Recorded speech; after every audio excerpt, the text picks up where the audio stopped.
Hi there everybody, my name is coverkillernation, and over this past weekend a lot was released. So let's take a look at 5 recently released albums that you should probably check out. And this one's going to be extra special, for an extra saucy bonus, because we're feeling so damn patriotic and metal this past weekend.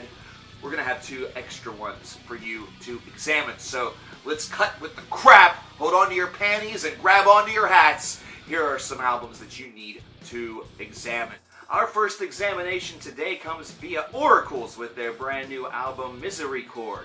Well, brand new album, it's kind of their debut, kind of not. This band used to be known as System Divide. It features Sven from Aborted, and whenever they were System Divide, it featured his ex-wife Miri, but now features a brand new female vocalist that has given this band a little bit of a strange meaning. Now, this is a group that combines the elements that you would hear from an Aborted release, so Sven's band, as well as some ethereal female vocals, and the two combined actually cause for this album to have quite a bit of diversity. And it's also one that is produced exceptionally well. So if you like that buzzsaw, but always felt like that buzzsaw could sort of use a counteraction point, something that sort of gives it a little bit of refined meaning. If just that buzzsaw alone was not enough to satisfy your palate, then this is the album for you, considering it does feature something very different with those vocals interlaced. So it almost tosses in a bit of a gothic edge if you really want to go, too deep into the particulars about it.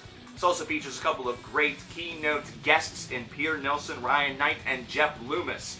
The Tribulation of Man, which comes after the 2-minute introductory track, is very, very solid. It's one that really sets you up to really understand the buzzsaw feature, considering an Adagio for the Callous, the very first track, sets up more of that more balanced and ethereal side. But I also enjoy tracks such as Scorn, as well as Canvas of Me. This is an album that is going to be seen with a lot of regard, not to mention this was one that was highly anticipated going into this past weekend. It would be a crime if you didn't scope it out. Our second examination from this past weekend comes from Bandcamp, and it actually comes from a release from Sunday. And the band's name is Umbra. They're based out of France, in fact from the same city as Affenhammer, which one of the members of the nation out there, I know that you promote them. What's up, Michael? How's it going? This is entitled EP1. This is their first official release. Well, it's a one-man project, one-man show largely, and this is a combination of sludge and doom, a little bit of maybe some stoner or some death. There's a lot of different things in here that would probably just be better suited under the tag of experimental metal. I really like what this is all about, considering within these 3 tracks for this EP, it's 35 minutes roughly in length, so there's no track that is beneath the 8-minute mark, and in fact the last 2 tracks topple the 10-minute mark in length. Whenever you first start off Exodus, it's one that's going to grip you over a little bit of time, so it's one that you have to sort of survive sort of an extended intro to get into stuff that really becomes gripping, very captivating, and keeps you sort of wanting to see where this goes. There's multiple crescendo points that you get throughout this album, so multiple peaks that then valley out only to rise up once again. I like the fact how Exodus transitions sort of flawlessly into Pilgrim. There are 2 separate musical ideas that feel very locked. I just like overall what this group has been able to do. This accomplishment feels like it's going to lead to really, really good things for this group. There's a link in the description box for you to check out Umbra's EP1 for yourself, so I highly recommend that you do it. So, do it now. Our third examination sees us returning to Bandcamp, actually, with The Cold Expanse by Australian group Anu Domine. Now, this is a group that's been together since 2005. However, they have a brand new look here in 2016 with a brand new singer and really a brand new sense of purpose. So, this is an album that has symphonic black metal registered within it. However, there's a lot of progressive metal that's within this, and the symphonic edge is really the part that really is the captivating one, the part that really showcases itself primarily considering it's sort of infused within both sides of the vocal range, the aggressive and the clean, which is something that causes the second track of this album, after a short intro, Fire Upon Eden, which is nearly 10 minutes in length, to really showcase itself with the grand majesty that it does. It's a really, really good introduction to this album. You know, for a new look, these guys definitely seem like they have some of the skills in order to really rise from the ashes and become a mightier band than they were prior, considering their sound back then was markedly different. I also like how the Exile, the very next track, is able to keep the ball going. They are not afraid to couple a 10-minute track with a 7-minute song and still maintain that aggressive edge and interlock it with some of that softer, more progressive, if you really want to call it that, stylings. As you get deeper into this album with songs such as Fragments of Eternity and Evanescence, you start to get some bearing of what this group is all about. And that bearing is the simple truth that symphonic prog is certainly a thing, but this is one where that aggressive edge gives it a very nice balance. It really causes this album to expand, and it also gives the group many possibilities for where they're able to take their compositions. I like the way in which their compositions really go, the way in which they have really taken the time in order to give these each a little bit of a special keynote twinge, something that gives them each a bit of individuality. And plus, this is definitely an album that seems to ring a little bit more on the personal edge. What's very cool about this is that if you take a look at the album art for this disc that is shown right up there, they contacted somebody that's via Sumerian Records in order to get that done, which means that there's a great possibility that there's going to be a lot of exposure in the future for these guys if they get some traction with this release. So definitely check this one out. And I guarantee you there's at least going to be a couple of folks out there that are going to feel that a lot of people are missing out on sort of an unearthed gem or a forgotten gem of 2016 by missing this disc. So check it out. I'm going to leave the link to their Bandcamp for you to scope it out. And then tell me in the comments what your thoughts are about the Great Expanse, or the Cold Expanse rather, by Anu Domine. Let me know. We now go down to the land of the Cavalera to perhaps solve a Cavalera conspiracy. Nah, we're not going to do that. Dust to Lust by Grave Desecrator, which was just released this past weekend. And this is definitely one that has old school, early Sepultura death metal written all over it, and it's even written in the way in which this album is produced, because it feels a little bit underproduced, like it's a little bit more faded in the background.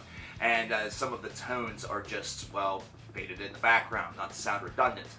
Temple of Abominations, which is the second track after the intro, which is entitled Dust to Lust. This seems like a theme for this week, where the second track is really, really good.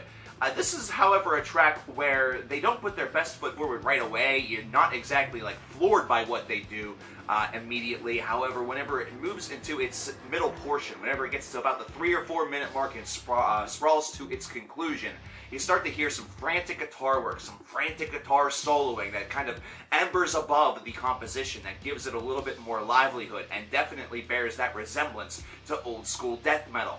Whenever you think about old school Sepultura or old school death metal, you think of just how frantic everything sounds. And one of the keynote things that this album aims to do is not to take its foot off of the accelerator. Now, it does actually break, that trend in some positions. However, it does do its best. Funeral Mist being a great example, Anathema Bloodlust being another terrific example of what this band is able to do, moving into songs such as Perpetual Oath, which is a near 7-minute finale that definitely impresses. Now, these guys aren't going to necessarily set the world of death metal on fire. They're not going to slowly but surely replace Death as your favorite death metal band, or Cannibal Corpse, or Morbid Angel, or even early Sepultura.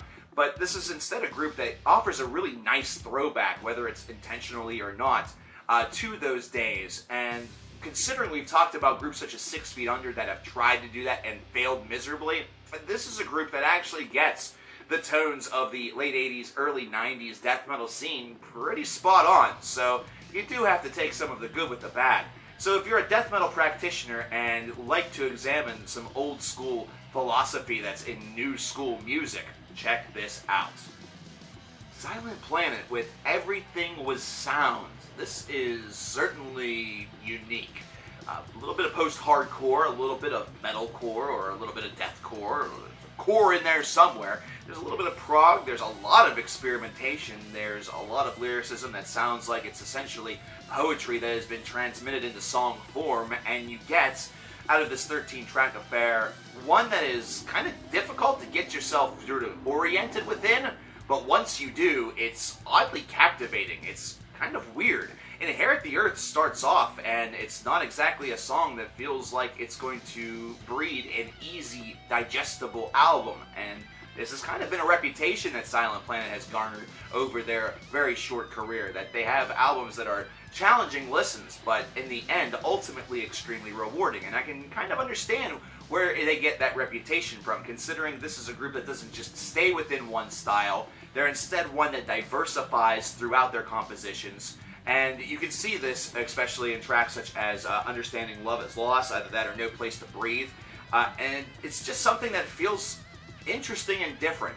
Their last album was a bunch of stories that were told from the female perspective. Now, I'm not sure whether or not this one is supposed to follow a similar theme or something different, but this one definitely has an air to it that is just, it's a little bit refreshing, even though it's at times a little bit challenging to keep yourself oriented within it. So this one takes you off guard a bit, but in the end, it is ultimately very satisfying. I dig the guitar work. I dig how the composition sort of has no rules at some points, considering that always leads to some interesting results. And this is certainly an album that defines that concept. And there you have it with the first 5. There's 2 more that we need to talk about, and so we have a grand total of 7 for this week, which is a first. But these were also released over the past weekend. I just really didn't get a chance to sample the entirety of these albums, but from what I could tell, I can reflect some thoughts. So let's start off with Brain Drill with their brand new album, Boundless, Obscenity. Now, these guys are a technical death metal group, and definitely shows within their compositions, and it definitely shows within their ability to seamlessly go 10,000 light years a minute, and the death metal is certainly thick on this one. But this is one where they do have one track that's it's called Steadfast Horror that pushes the 6-minute mark, and this one feels different than the rest on the album. Really, the main problem that I have with this album is that if you've heard one track, there's a really good chance that you've heard sort of the style, the composition, and the overall transition style that they use on just about the rest of the album. They're kind of derivative for technical death metal. They're no Obscura, that's for sure. But I do like how Steadfast Horror kind of operates. It uses the 6 minutes worth of time very wisely, although it tries to pack in as much as humanly possible. Sometimes the technical death metal band just needs to sort of, space things out a little bit. Use a little bit of atmosphere in order to build it. They tried that with the very first cut with some, stock footage from, I believe it's a horror movie or something like that, and it still just came off as a little bit cheesy, and it's also coming off as one of those typicalities within the genre. But if you want slamming death metal, and brutal death metal, and it's from South Africa, and holy crap, are these lyrics appalling, we have Vulvodynia with Psychosadistic Design. Yeah, this is really, really interesting. There's definitely pig squeals in this, and pig squeals have never really been my thing. That's the thing. As a reviewer, there are certain things that I will not touch, and it's not because I dislike them. It's because the overall style is just not my cup of tea. Either that or something that I feel that I could really judge very well if it is, being executed magnificently or not. And bands like this are actually one such style, so no insult to a Vulvodynia, but this is just something that I really can't judge very much. However, from what I've heard, there's a lot of pig squeals, there's a lot of guests on this disc within the community, which makes this for an interesting design. Is it kosher to make somebody vomit and then eat their vomit? I figured that would break at least 7 different laws, but I don't know. But either way, if you like gore, if you like something that has some just juicy, rancid lyricism and juicy pig squeals that make you hungry for a little bit of bacon, definitely check out Psychosadistic Design by Vulvodynia. And there you have it, ladies and gentlemen. Now we have 7 albums from this past weekend that you need to check out. If you feel that there was any that was missed, definitely leave them in the comments below. And also leave in the comments those that you're excited about for this coming Friday, which is the 8th. I'm CoverKillerNation, and I will talk to you guys next time. Take care.